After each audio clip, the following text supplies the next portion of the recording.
एक बड़ा सवाल होता है म्यूचुअल फंड कहाँ से खरीदें, कौन से ऐप से लें, बैंक से लें कि ब्रोकर से लें या किसी एजेंट से लें। ऐसे बहुत सारे सवालों के जवाब आज हम करने वाले हैं। जैसे म्यूचुअल फंड कहाँ से लें, बैंक से लें, एजेंट से लें, ब्रोकर ऐप से लें, क्या फ़र्क पड़ता है अलग अलग जगहों से म्यूचुअल फंड, क्योंकि म्यूचुअल फंड आप कहीं से भी ले सकते हो। तो फ़र्क क्या पड़ता है, हम लें कहाँ से, सही जगह कौन सी है, या सबसे कम कमीशन कहाँ लगता है, सबसे ज़्यादा सेफ कहाँ है, ऐसे बहुत सारे कंसर्न, वो सब हम करने वाले हैं अभी। अच्छा, अगर ब्रोकर ऐप, मान लो ब्रोकर ऐप किसको कहते हैं, जैसे एंजल वन है, ग्रो है, जीरोधा है, अपस्टॉक है, इन सबको ब्रोकर ऐप कहते हैं। इनमें से कोई बंद हो गया, फिर हमारे म्यूचुअल फंड का क्या होगा? इतने सालों से, इतने महीनों से हमने पैसे जो जमा किया, उसका क्या होगा? अगर किसी फ्रॉड के केस में सेबी ने इनमें से किसी ब्रोकर को बंद कर दिया जहां अपना म्यूचुअल फंड चल रहा है, फिर क्या होगा?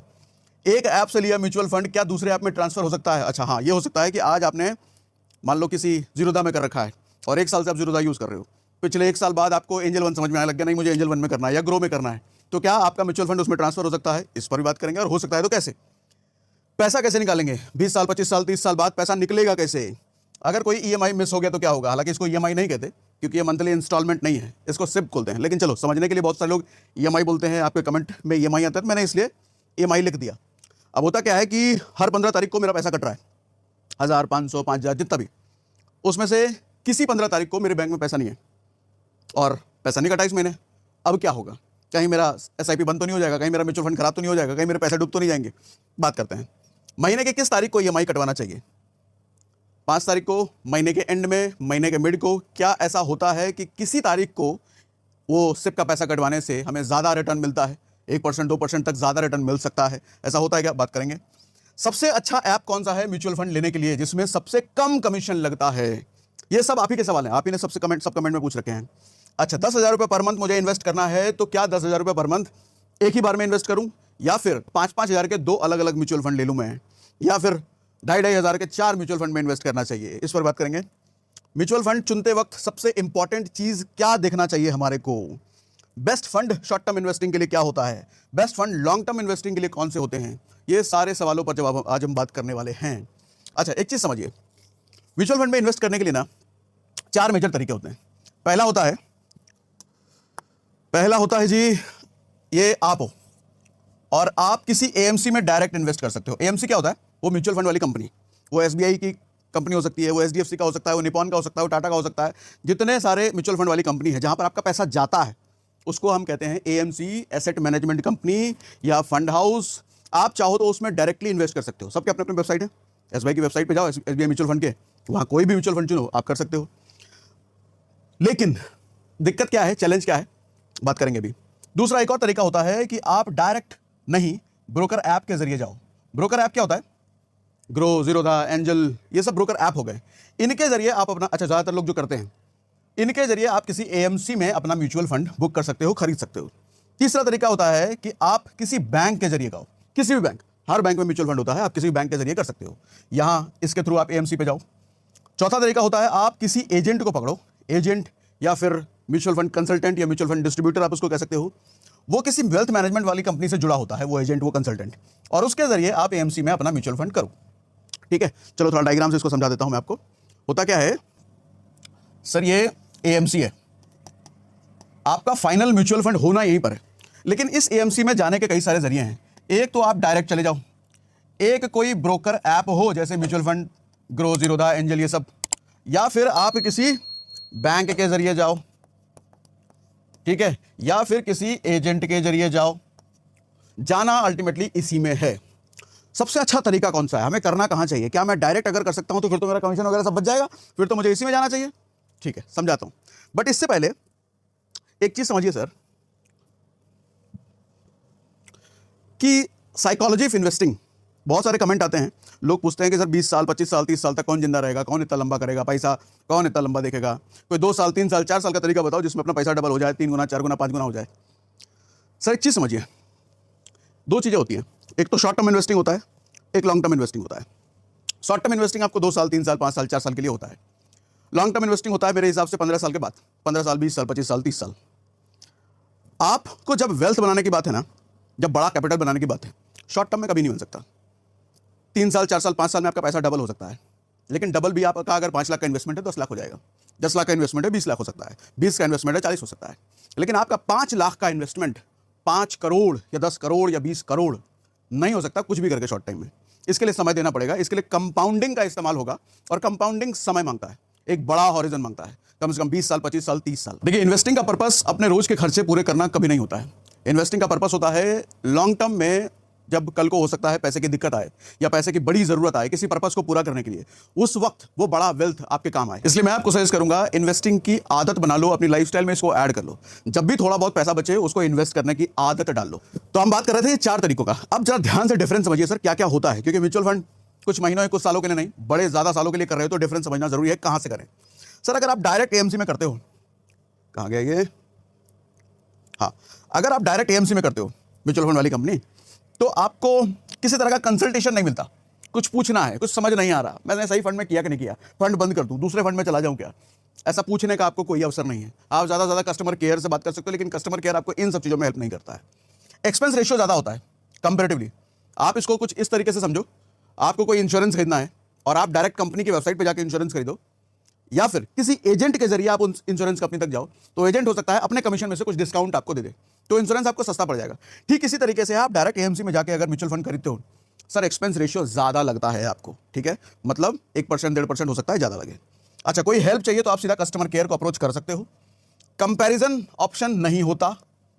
कंपैरिजन ऑप्शन कहने का मतलब, आप अगर एसबीआई की वेबसाइट पे जाओ तो आपको सिर्फ एसबीआई के फंड दिखेंगे, एचडीएफसी पे जाओ सिर्फ एचडीएफसी पे दिखेंगे, लेकिन क्या कोई ऐसा तरीका जहां एचडीएफसी के फंड दिख रहे हैं, एसबीआई के भी दिख रहे हैं, बाकियों के भी दिख रहे हैं? ऐसा नहीं होगा। जिसकी वेबसाइट पे जाओगे एक ही कंपनी के अलग अलग फंड दिखेंगे। अच्छा, प्लान जो ये आपको देंगे सर डायरेक्ट प्लान होगा।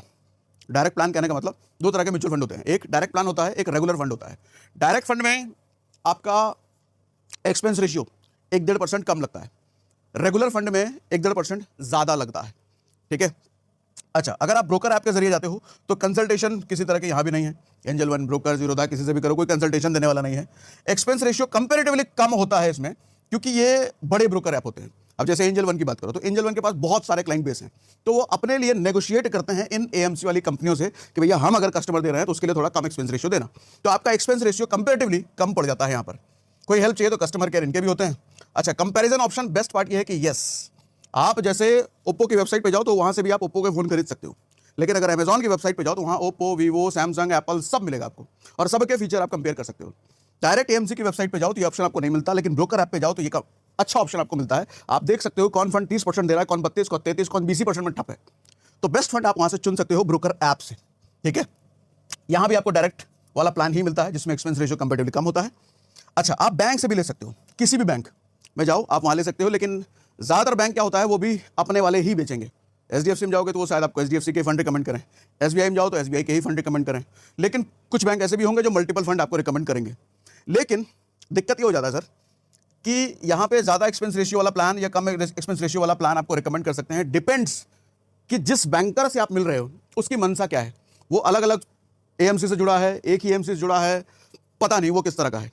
तो अगर वो अलग अलग जुड़ा है तो अलग अलग आपको प्लान दे सकता है, लेकिन अगर वो एक ही से बैंक का ऑफिशियल है तो आपको उसी बैंक के देगा। तो यहाँ पर देखने वाली बात है।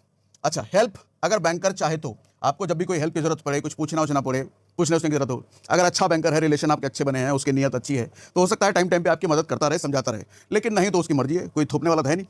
आप जैसे सरकारी बैंकों में आप जाओ, एसबीआई बैंक में चले जाओ तो किसी भी टाइम उनका लंच टाइम ही चलता रहता है, 10 बजे भी लंच टाइम चल रहा है, 4 बजे भी लंच टाइम चल रहा है, ऐसा मीम वगैरह काफ़ी बने हैं, उसके बेस पे मैं बात कर रहा हूँ। कंपैरिजन ऑप्शन नहीं मिलेगा, ठीक है।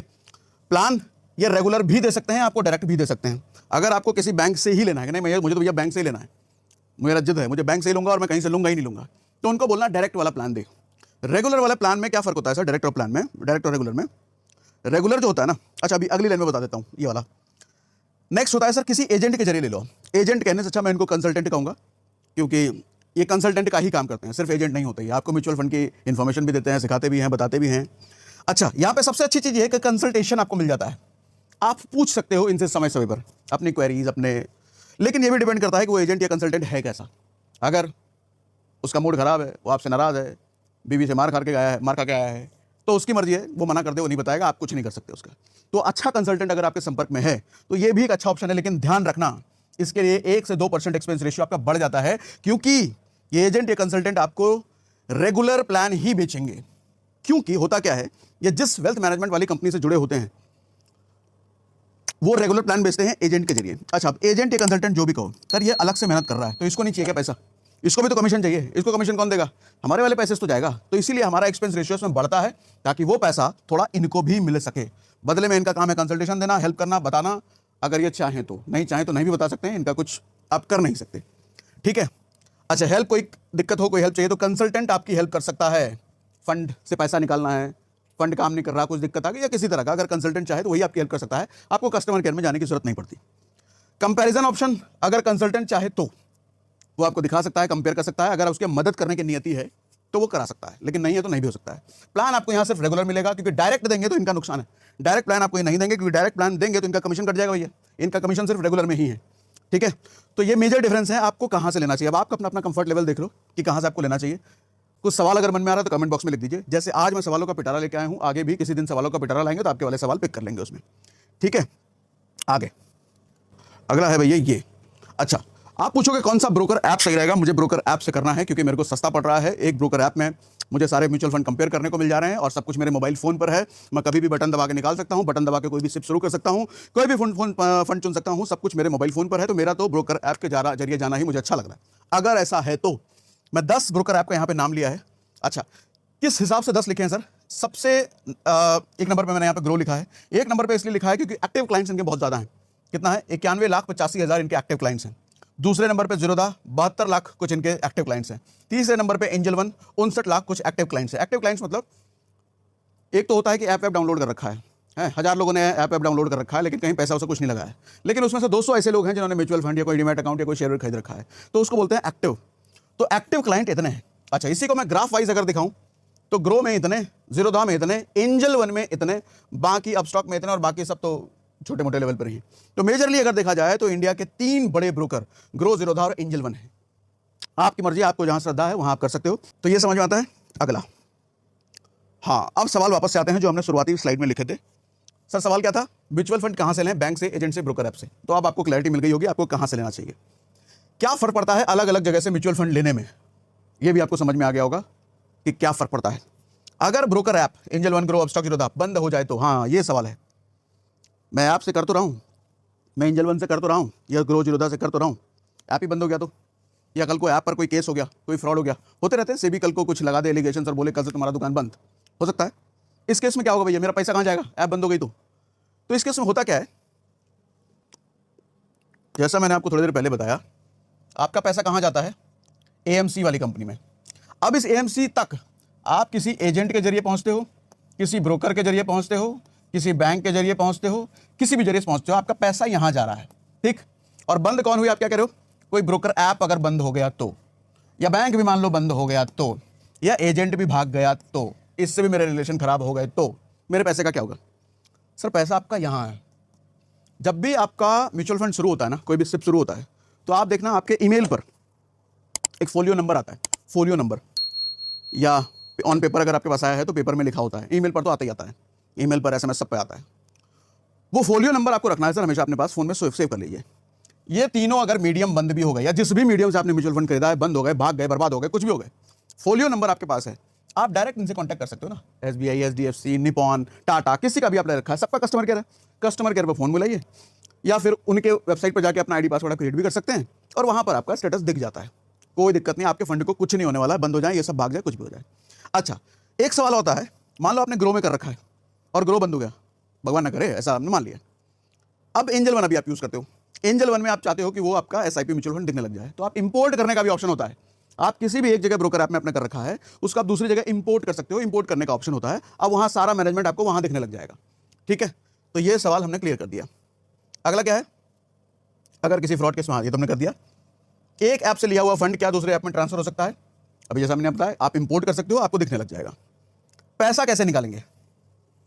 सर विड्रॉ का ऑप्शन होता है, बटन का नाम में विड्रॉ होता है, कुछ और होता है, जो भी होता है, वहीं जो फंड आप जहाँ पैसा लग रहा है ना, उसी पे क्लिक करोगे, वहीं पे विड्रॉ जैसा कुछ बटन होता है, आप किसी मोमेंट पे क्लिक करो, 1-2 दिन में आपका पैसा आपके बैंक में आ जाता है। अच्छा, अगला है, अगर कोई ईएमआई मिस हो गया तो देखो होता क्या है, इसको कह रहा हूँ, ईएमआई नहीं बोलते, लेकिन आपकी भाषा में चलो हमने ईएमआई बोल दिया, आपके नहीं, बहुत सारे लोग इसको ईएमआई बोल देते हैं। हर 15 तारीख को आपका पैसा आपके बैंक से कट के जाता है और किसी 15 तारीख को आपके बैंक में पैसा नहीं है। होगा क्या? ईसीएस चलता है सर, ये जो ऐप है आपके बैंक में ईसीएस लगाएगी और वहाँ पर उसको पैसा नहीं मिलेगा, तो ये ऐप वाले कुछ 200, 250, 300 बाउंसिंग चार्ज आपसे ले सकते हैं, आपके बैंक पर लगा सकते हैं।